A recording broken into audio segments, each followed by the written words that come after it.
आज लोकतंत्र पे हमला हो रहा है, पूरा विपक्ष उसके खिलाफ आवाज उठा रहा है। टीएमसी एक इम्पीचमेंट मोशन लेके आती है, लेकिन राघव चड्ढा जी उस पे साइन करने से मना कर देते हैं। विपक्ष लोकतंत्र पे हो रहे हमले के मुद्दे पे वॉकआउट करती है संसद से, राघव जी वॉकआउट करने से मना कर देते हैं। एलपीजी का संकट एक एक आम आदमी की जिंदगी को प्रभावित कर रहा है, लेकिन जब पार्टी राघव जी को उस पर बोलने को कहती है तो मुंह में दही जमा के बैठ जाते हैं।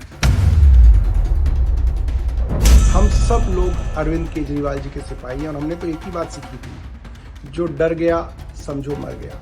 सरकार को इससे कोई फर्क नहीं पड़ता कि कोई सॉफ्ट पीआर अपनी पार्लियामेंट में करे, क्योंकि पार्लियामेंट में छोटी सी पार्टी का बड़ा लिमिटेड टाइम होता है। उसमें अगर कोई समोसों की बात उठा रहा है तो उससे जरूरी है कि देश के बड़े मुद्दों की बात उठाएं।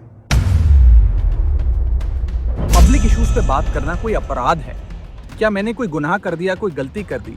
Have I done something wrong? अब भला कोई मेरे बोलने पर रोक क्यों लगाना चाहेगा? मैं तो जब बात करता हूँ देश के आम आदमी की बात करता हूँ, और ये मुद्दे उठाने के बाद देश के आम आदमी का तो फायदा हुआ, लेकिन इससे आम आदमी पार्टी का क्या नुकसान हुआ? A fresh political flashpoint has emerged inside the Aam Aadmi Party. Raghav Chadha has been removed as deputy leader of the party in the Rajya Sabha, and reports suggest that the party also communicated to restrict his speaking time from its quota in the House.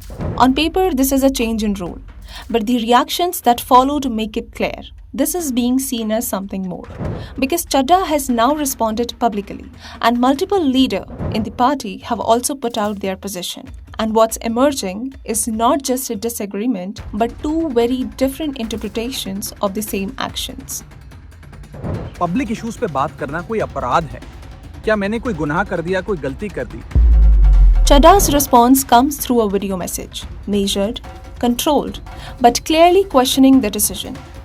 He says that whenever he got the opportunity to speak in parliament, he chose to raise issues affecting everyday people, gig workers, telecom policies, and consumer concerns. Issues that don't always dominate political headlines, but directly impact citizens. आम आदमी party ने Rajya Sabha secretariat को ये कहा है कि राघव चड्ढा के parliament में बोलने पर रोक लगा दी जाए। जी हाँ, आम आदमी पार्टी ने पार्लियामेंट को ये सूचित किया है कि राघव चड्ढा को पार्लियामेंट में बोलने का मौका ना दिया जाए। अब भला कोई मेरे बोलने पर रोक क्यों लगाना चाहेगा? मैं तो जब बात करता हूँ देश के आम आदमी की बात करता हूँ। एयरपोर्ट पर मिल रहे महंगे खाने की बात रखी, जोमेटो ब्लिंकिट के डिलीवरी राइडर्स की प्रॉब्लम रखी, खाने में मिलावट का मुद्दा उठाया, टोल प्लाजा लूट से लेकर बैंक चार्जेस लूट की बात करी, यहाँ तक कि मिडिल क्लास पे टैक्स के बोझ से लेकर कंटेंट क्रिएटर्स पर स्ट्राइक क्यों करी जाती है, टेलीकॉम कंपनियां कैसे 12 महीने में 13 बार हमसे रिचार्ज कराती हैं, डेटा रोल ओवर नहीं देती हैं, रिचार्ज खत्म होने के बाद इनकमिंग रोक देती है, तमाम इश्यूज मैंने सदन में उठाए। और ये मुद्दे उठाने के बाद देश के आम आदमी का तो फायदा हुआ, लेकिन इससे आम आदमी पार्टी का क्या नुकसान हुआ? And then he asked a simple question. If raising public issue is part of an MP's job, then what exactly was the mistake? He doesn't attack the party.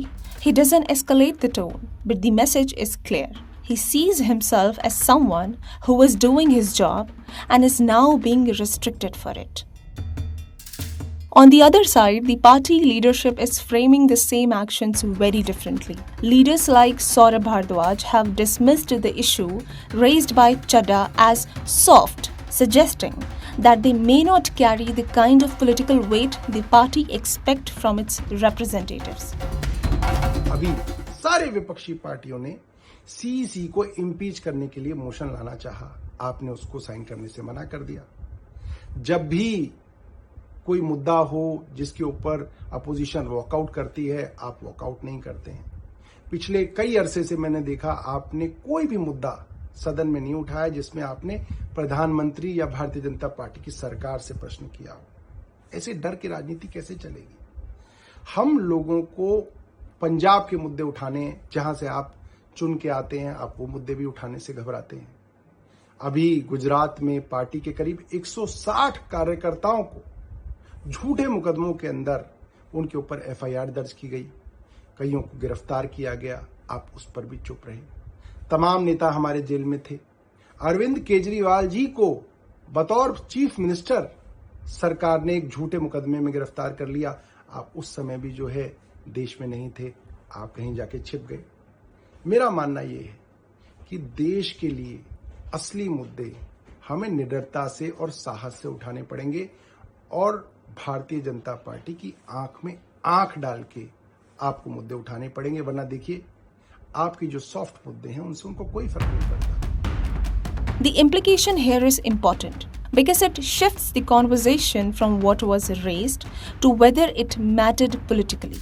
Then comes a second line of criticism around participation and alignment. Sanjay Singh has pointed out instances where Chadha did not walk out with the opposition or did not vote on key party positions in parliament. That introduces a different expectation altogether. Not just speaking in parliament, but standing with the party at crucial political moments. And then there is the most direct framing coming from Bhagwant Mann, who suggests that Chadha is speaking from some other station. In other words, that his approach is no longer aligned with the party's direction.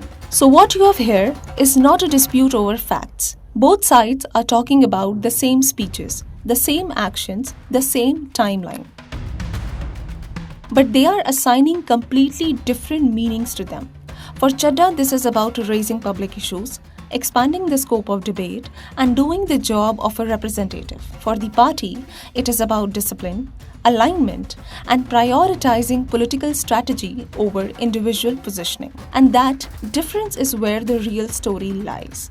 Because in any political system, there is always a balance between individual visibility and collective structure. The moment that balance shifts, questions begin to arise. Is a leader building an independent voice or stepping outside the party line? Is speaking on broader issues an asset or a distraction from core political battles? Right now, there is no single answer. What there is are two clear narratives. One that says this is about being silenced, and other that says this is about not staying aligned. And somewhere between those two is where the reality of this situation will eventually settle.